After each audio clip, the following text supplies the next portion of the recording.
Assalamualaikum warahmatullahi wabarakatuh.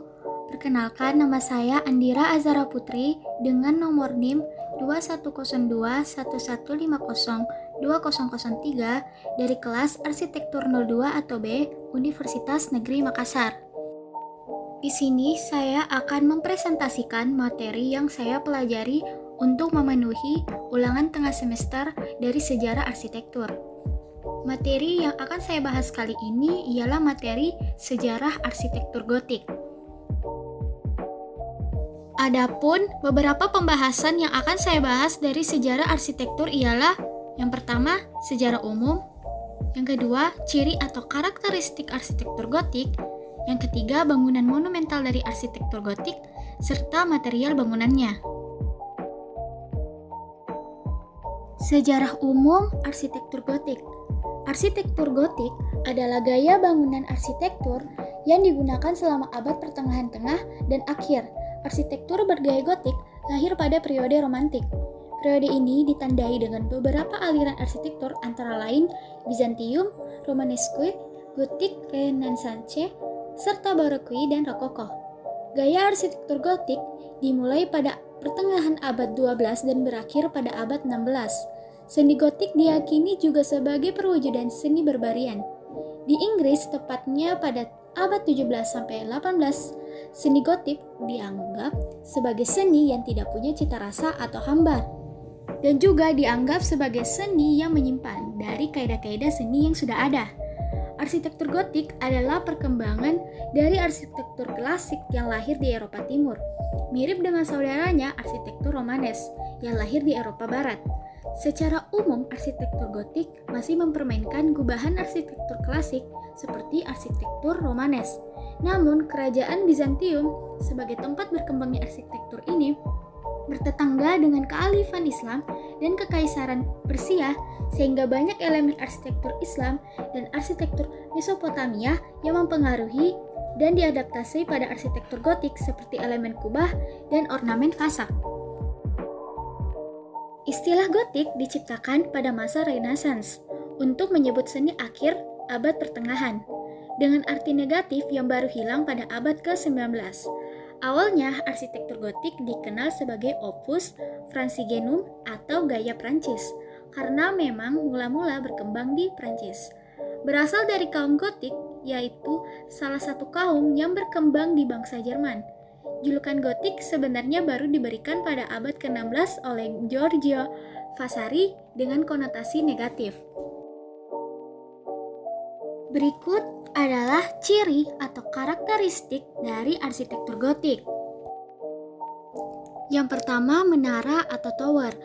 Keberadaan menara di depan dan di belakang bangunan menjadi ciri khas bangunan bergaya gotik, terutama pada bangunan gereja.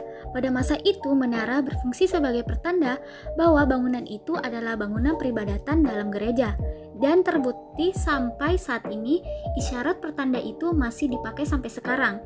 Menara yang menjulang tinggi tersebut juga berfungsi sebagai tempat lonceng yang diletakkan di atas menara tersebut. Adanya jendela bunga atau rose window. Kalau diartikan secara arsitektural, bukaan dimaksudkan untuk pencahayaan, tetapi rose window dibuat untuk alasan religius, yang dimaksudkan bahwa sebuah simbol firman Tuhan yang memasukkan cahaya ke dalam hati jemaat sehingga bisa menerangi hati mereka yang gelap. Pointed arch atau busur lancip adalah pertemuan dua pilar yang membentuk lengkung berujung lancip, yang menjadi ciri khas arsitektur gotik. Rib vaults atau kubah berusuk.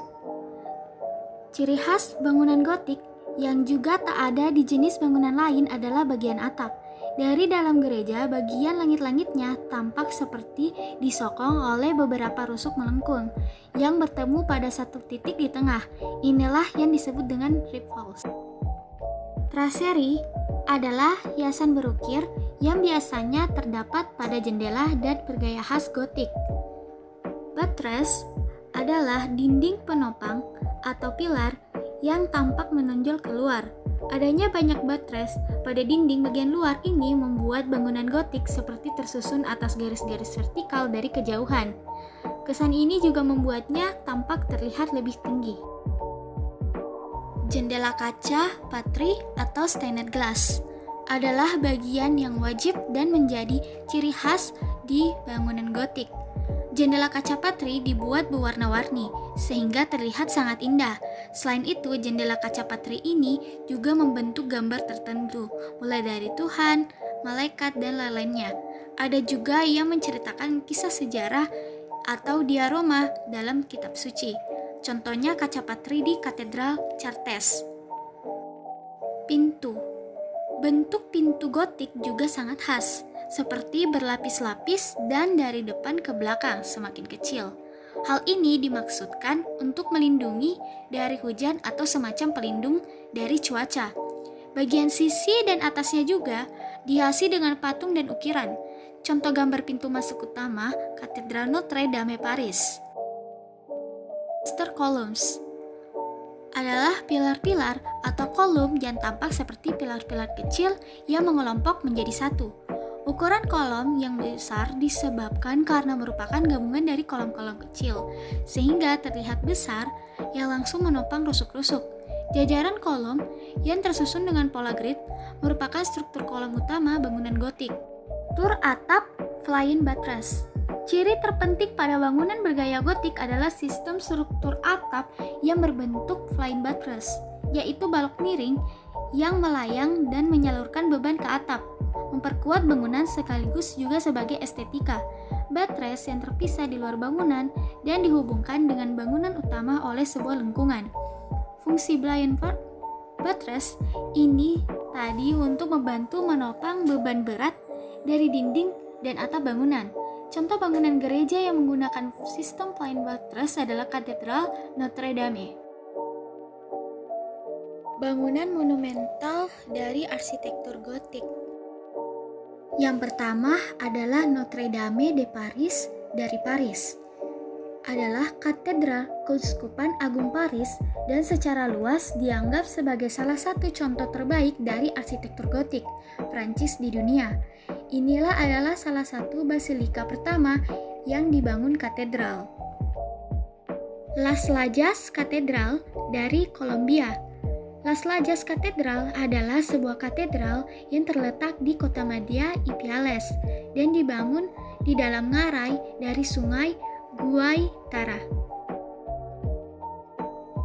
Basilica of Our Lady of the Pilar dari Spain. Dibangun di abad kedua AD antara tahun 1681. Hal ini didedikasikan kepada Bunda Maria dari pilar Basilica of Our Lady of the Pilar adalah basilika. Adapun bukti keberadaan bangunannya bisa kita lihat di Oxford University dan Cambridge University. Yang terakhir adalah material bangunan dari arsitektur gotik. Yang pertama adalah material kapur putih yang digunakan untuk dekorasi dinding dan dekorasi patung, yang berasal dari Perancis dan Inggris. Material kedua ialah batu bata. Batu bata digunakan sebagai dinding bangunan yang disebut dengan bastion gotik, seperti di Jerman dan di Skandinavia. Dan material terakhir yang digunakan ialah material marmer. Marmer digunakan sebagai fitur bangunan dari Italia.